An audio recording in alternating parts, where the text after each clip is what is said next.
श्री शिवाय नमस्तुभ्यम। कैसे हैं आप सब। आज गुरुदेव की कथा से ही लिया गया ये षष्ठी तिथि का उपाय है। बहुत ही सुंदर उपाय है, इसको करिएगा अवश्य और इसको करने से सारी मनोकामनाएं भोले बाबा शीघ्र प्रसन्न करते हैं। बैसाख माह का बहुत ही पवित्र, बहुत ही प्यारा महीना चल रहा है। इस महीने में जितने भी उपाय आप कर लेते हैं भोले बाबा आप पे प्रसन्न, अति प्रसन्न हो जाते हैं। श्री शिवाय नमस्तुभ्यम। क्योंकि दोस्तों ये एक ऐसा उपाय है।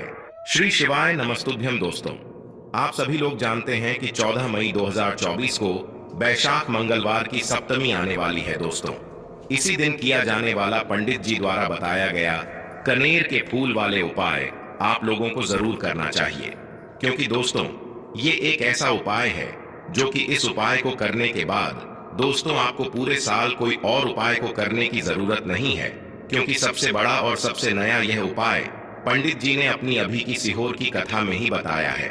मैं जिस उपाय को आज हम आपको बहुत अच्छे से समझाने वाले हैं, इस वीडियो को देखने के बाद इस उपाय को समझने के लिए आपको कोई और वीडियो को देखने की जरूरत नहीं पड़ेगी।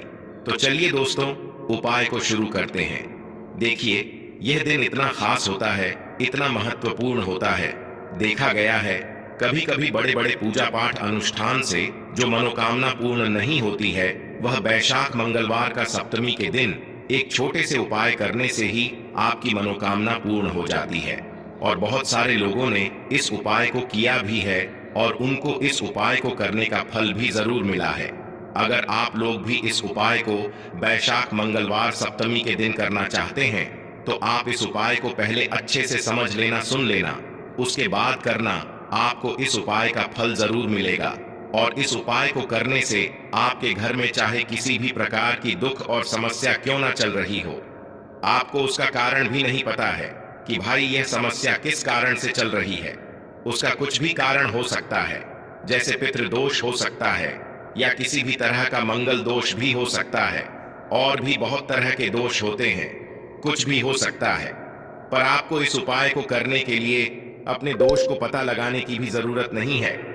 बैशाख मंगलवार सप्तमी के दिन इस 5 कनेर के फूल वाले उपाय को आप लोगों को कर लेना है। दोस्तों अब हम समझते हैं इस वाले उपाय को हमें करना किस समय है। तो सबसे पहली बात दोस्तों, हम समझते हैं कि ये 5 कनेर के फूल वाला उपाय करना किसको है। तो देखिए यहाँ पर सीधी सी बात है कि ये 5 कनेर के फूल वाला जो उपाय है ये किस लिए किया जा रहा है। यह मनोकामना को पूर्ण करने के लिए किया जा रहा है, या आपके जीवन में जो दुख और परेशानियां हैं उनको दूर करने के लिए किया जा रहा है, या आपका कोई बड़ा काम है जो कि नहीं हो पा रहा है, आप उसके लिए इस उपाय को कर सकते हो। तो सीधी सी बात यह है कि आप अपनी किसी भी प्रकार की मनोकामना के लिए इस वाले उपाय को कर सकते हो। तो यह उपाय वह व्यक्ति कर सकता है जिस व्यक्ति को अपनी किसी भी प्रकार की मनोकामना भगवान शिव जी से पूर्ण करवानी हो। और अगर कोई भी माताएं बहनें जो है अपने घर की सुख और शांति के लिए, घर में धन समृद्धि को बढ़ाने के लिए वाला उपाय करना चाहती है, तो घर की जो बड़ी माताएं बहनें होंगी वह इस 5 कनेर के फूल वाले उपाय को विशेष रूप से करें। क्योंकि माताएं बहनें घर की लक्ष्मी होती हैं, और जब घर की लक्ष्मी कोई विशेष उपाय करती है तो उसका फल ही बहुत जल्दी मिल जाता है और बहुत बड़ा होकर मिलता है। अन्यथा इस उपाय को कोई भी व्यक्ति कर सकता है, चाहे वह बड़ा हो, चाहे वो छोटा हो, चाहे वह बच्चा हो। जिस व्यक्ति को ये 5 कनेर के फूल वाला उपाय समझ आ गया, वह व्यक्ति इस 5 कनेर के फूल वाले उपाय को मंगलवार के सप्तमी के दिन जरूर करें। क्योंकि उसको इस उपाय को फल बहुत ही जल्दी मिल जाएगा। क्योंकि मंगलवार की सप्तमी के दिन भगवान शिव जी बहुत आसानी से प्रसन्न हो जाते हैं। तो आइए अब हम समझते हैं कि इस 5 कनेर के फूल वाले उपाय को आपको करना कैसे है, और इस उपाय को करने का जो समय है वो क्या है। तो देखिए इस मंगलवार के सप्तमी के दिन किए जाने वाले ये 5 कनेर के फूल वाला जो उपाय है, यह मुख्य रूप से सुबह के समय होगा। किस समय होगा? सुबह के समय होगा। आपको कोशिश यही करनी है कि सुबह के समय हम इस 5 कनेर के फूल वाले उपाय को कर लें। पर किसी कारणवश अगर आप सुबह इस उपाय को ना कर पाओ, आपको कहीं काम से जाना हो या किसी और काम की वजह से आप उपाय को ना कर पाओ, तो आपके पास फिर दूसरा मौका रहेगा जो कि शाम के समय का रहेगा, प्रदोष काल का रहेगा। अब भाई प्रदोष काल का समय भी एक बहुत ही लोगों के मन में प्रश्न बन जाता है कि भाई यह समय होता कब है, कितने बजे से लेकर कितने बजे के बीच तक का यह समय होता है, ताकि हमें उपाय के लिए जो है करने का समय पता लग जाए। तो हम आपको बता दें, प्रदोष काल का जो एक समय होता है, शाम का समय, वो होता है शाम के 6 बजे से लेकर शाम के 7 बजे के बीच का। इस समय के बीच में आप उपाय को करेंगे तो आपको उस उपाय का जरूर फल मिलेगा। तो शाम के 6 बजे से लेकर शाम के 7 बजे के बीच में आप लोग इस 5 कनेर की फूल वाले उपाय को कर सकते हो। तो भैया बहुत सारे लोग यहाँ पर ये प्रश्न भी जरूर करेंगे कि भाई हम तो नौकरी पे जाते हैं, हम अपनी ड्यूटी पे जाते हैं और आने में हमें देर हो जाती है, तो उस जगह पर हमें क्या करना चाहिए। तो देखिए, उन लोगों को भी टेंशन लेने की जरूरत नहीं है। अगर आप लोग इस उपाय को शाम के समय प्रदोष काल में कर रहे हैं और अगर आप आने में देरी भी हो जाती है, आपको आने में 7 बजे तक आप नहीं पहुंच पाते हो, तो भाई आप 7:30 या रात 8 बजे तक भी अगर उपाय को करोगे तो भी चल जाएगा। और अगर इससे भी थोड़ा देर हो जाती तो भी आप उपाय को कर सकते हो, क्योंकि मंगलवार की सप्तमी का दिन है। ये दिन बहुत ही कम आता है पूरे साल भर में, इसलिए जब आपको मौका मिल जाए, जब आप इस उपाय को जरूर कर लेना। कोई भी उपाय हो, आप कभी भी कर सकते हो। मंगलवार की सप्तमी के दिन बस कोशिश करना कि समय के थोड़ा मतलब अंतर्गत ही कर लो, पर किसी कारणवश अगर ना कर पाओ तो फिर आप थोड़ा देरी से भी कर सकते हो। आपको उपाय का फल जरूर मिलेगा, क्योंकि भगवान शिव विजन बहुत ज्यादा प्रसन्न होते हैं सभी भक्त गणों से जो उनको प्रसन्न करते हैं। तो अब हम यहाँ पर समझते हैं कि आपको उपाय कैसे करना है। सबसे पहली चीज दोस्तों, ये जो उपाय है ये 5 कनेर के फूल वाला उपाय है। तो सीधी सी बात है, इस उपाय में हमें 5 कनेर के फूल तो लेने ही लेने पड़ेंगे। अब यहाँ पर एक सबसे बड़ी गलती होती है जो कि आप उपाय में करते हो और आपको पता भी नहीं लगता है, जो कि हम आपको बताते हैं। देखिए, जो आप 5 कनेर के फूल लेकर आओगे, सबसे पहले तो कनेर का फूल आप लोगों को पता होगा कि कैसा होता है। हम आपको जब भी बता देते हैं, कनेर के फूल वो होते हैं जो कि पीले कलर के होते हैं, लंबे लंबे से होते हैं। आप लोगों ने देखे भी होंगे, आप लोगों ने जो थंबनेल में फूल देखा हुआ था वही कनेर का फूल होता है। तो आप लोगों को वैसे ही 5 कनेर के फूल लेकर आने हैं। ये कनेर के फूल आप लोगों को बहुत आसानी से मिल जाते हैं, बस आपको इसका पेड़ ढूंढना होता है और बहुत सारे फूल उसमें लगे हुए होते हैं, कुछ भी कमी नहीं होती है। बस दोस्तों, आपको यहाँ पर ध्यान इस बात का रखना है कि अगर ये 5 कनेर के फूल जो है, मतलब कनेर के फूल का पेड़ जो है कहीं बाहर लगा हुआ है, वो किसी के अंडर में नहीं लगा हुआ है, किसी का वो पेड़ नहीं है, तो आप बिना पूछे जो है वह कनेर के फूल तोड़कर ला सकते हो। पर अगर कोई सा कनेर का पेड़ किसी के घर के अंदर लगा हुआ है और आपको वह कनेर के फूल उसके घर के अंदर से चाहिए, तो भाई उससे पहले पूछना कि भाई हम जो है आपके पेड़ में से 5 कनेर के फूल ले लें या कनेर के फूल ले लें। भाई पहले उससे पूछना, क्योंकि ये वाले जो 5 कनेर के फूल आप लोग ले रहे हो, ये उपाय के लिए ले रहे हो। और भगवान शिव जी को उपाय जब हम करते हैं तो भाई पूर्ण रूप से जो है हम पूरे विधि विधान से करते हैं। तो इसलिए अगर आप किसी के घर में के अंदर जो पेड़ लगा हुआ है कनेर का, उस पेड़ से अगर ये फूल ले रहे हो, तो भाई पहले उस घर के मुखिया से पूछ लेना कि हम आपके पेड़ से कनेर के फूल ले लें। अगर वो हाँ कह देता है तो भाई उसके बाद आप उसके पेड़ से 5 कनेर के फूल ले लेना। अगर कोई कनेर का पेड़ जो है ऐसे ही बाहर लगा हुआ है, खुले में लगा हुआ है, उस पर किसी का भी कब्जा नहीं है, तो वो आप जो है बिना पूछे भी उस पेड़ में से तोड़ सकते हो। पर किसी के घर के अंदर लगा हुआ है तो उससे सकर ही 5 कनेर के फूल उसके पेड़ में से लेना। अब आपके पास 5 कनेर के फूल भी आ चुके हैं। अब दोस्तों, कनेर के फूल के साथ में क्या हमें सीधा उपाय करना है या कुछ सामग्री भी लेकर जाना है? तो देखो, कोई भी उपाय जब हम करते हैं तो सीधा हम उपाय जाकर नहीं करते हैं, उससे पहले हम भगवान शिव जी की पूजन अर्चना भी करते हैं।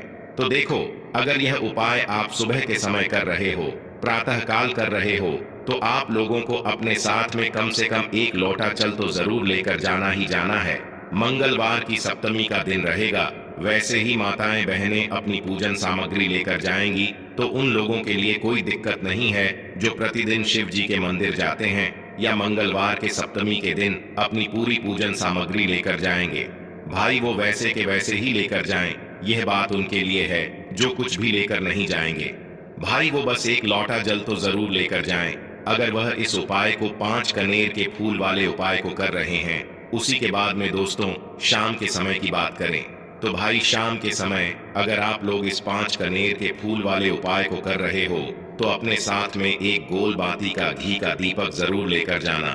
जो घी का दीपक लोगे वो आटे का होना चाहिए। आटे का होने के साथ में उसके अंदर गोल बाती रखा आएगी। वो गोल बाती आप अपने हाथों से बनाओगे तो ज्यादा बेहतर होगा। साथ ही में उस दीपक के अंदर जो मतलब चीज डलेगी वो डालेगी शुद्ध देसी गाय का घी। उसके अंदर शुद्ध देसी गाय का घी ही डालना, ना भैंस का डालना, ना मिलावटी बाजार का घी डालना। इस बात का भी आप लोग ध्यान रखना। अगर आपको उपाय का पूर्ण फल चाहिए तो भाई करना क्या है, देखो सुबह अगर उपाय कर रहे हो ना तो अगर 12 बजे तक भी उपाय करोगे तो भी कोई दिक्कत वाली बात नहीं है, कर सकते हो। मंगलवार के सप्तमी का दिन बार बार नहीं आता है। आपको पहुंचना है सबसे पहले तो अपने घर के पास में जो शिव मंदिर हो, शिवालय हो, जहां पर शिवलिंग विराजित हो, वहां पर आप लोगों को पहुंच जाना है। अब वहां पर पहुंच करके सीधा हमें जाकर उपाय करने लग जाना है। नहीं, आपको पहले अपना शिव जी के मंदिर के अंदर प्रवेश करना है, भगवान शिव जी के दर्शन करना है। पहले आपको अपनी अपनी पूजन अर्चना करनी है। जैसे कि 1 लोटा जल जो लेकर गए हैं भाई, वो 1 लोटा जल चढ़ा दें। इसके अलावा जो भी पूजन सामग्री है, आपकी फूल, धतूरा, गुलाल, अबीर गुलाल, जो भी चीजें हैं, चंदन वगैरह, उन सारी चीजों से आप पूजन अर्चना कर सकते हो। पर जो उपाय के 5 कनेर के फूल हैं वो आप अलग ही रखना, वो उपाय के समय ही हमें निकालने हैं। तो पहले आप अपनी पूजन अर्चना कर लेना। जैसे आप मंगलवार के दिन करते हो, मंगलवार के अष्टम के दिन करते हो, वैसे आप अपनी पूजन अर्चना कर लेना। इसी तरीके से शाम के समय है, शाम के समय जब आप अपने घर के पास में जो शिव मंदिर हो वहां पर पहुंचो। तो पहुंचने के बाद आप पहले अपना वह घी का दीपक जलाना।